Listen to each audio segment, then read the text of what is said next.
So, according to EU sources, Sunday night may have seen a major breakthrough in the Brexit talks. This is in regards to the rights of European fleets to fish in British waters. It looks like the two sides have all but finalised the terms on the amount of access EU boats will have. A new transition period for phasing in these changes is expected to be between 5 and 7 years in length.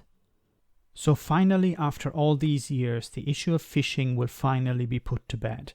I've complained for months and more about how ridiculous this position was, considering what little impact it has on the UK economy. Someone on the channel rightly pointed out that it's as big as the British lawnmower industry. But you didn't see major Brexiteers expressing their patriotism by touring the country on petrol-powered ride-ons. But we're not out of the woods yet. The last sticking point in the talks is the ratchet clause. This is where the British government will follow the EU in areas such as the environment, social and labour standards. If the UK refuses, then they will face tariffs on their exports. It also looks like the French and the Germans have come down hard on punishing the UK if they attempt to break any agreement on standards, and have instructed Michel Barnier, the EU's chief negotiator, to reinforce this point. The EU are saying that they will impose tariffs on the UK if standards are not respected. Boris Johnson spoke to the President of the European Commission, Ursula von der Leyen, by phone over the weekend, but sources on both sides point to no real progress during that call.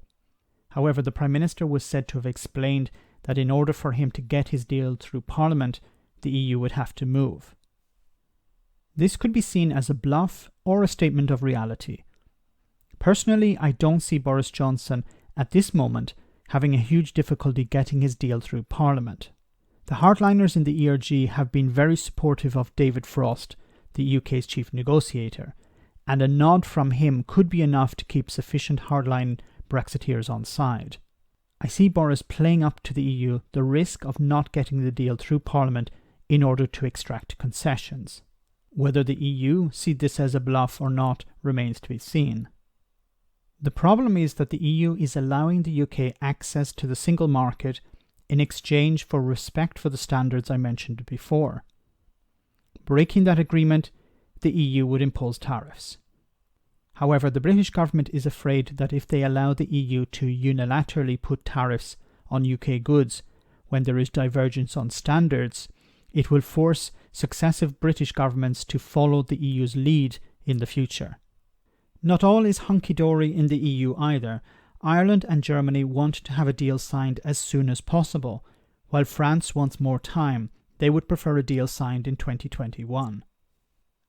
Away from the negotiations, Boris Johnson's government is planning to table the international law-breaking internal market bill legislation next week. Because Brexit isn't enough of a mess.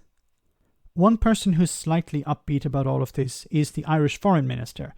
He was quoted as saying that a deal is 97 to 98% complete, whatever that means. Something important to remember is that we won't see the details of a deal for some time, as there is a risk that either the French government or Brexiteers could eventually sink it. So, we are near the finish line, but a hidden pothole could trip up Boris Johnson and the EU just before the end. Let me know in the comment section, guys, what you think. As always, your comments are greatly appreciated. Thanks a lot.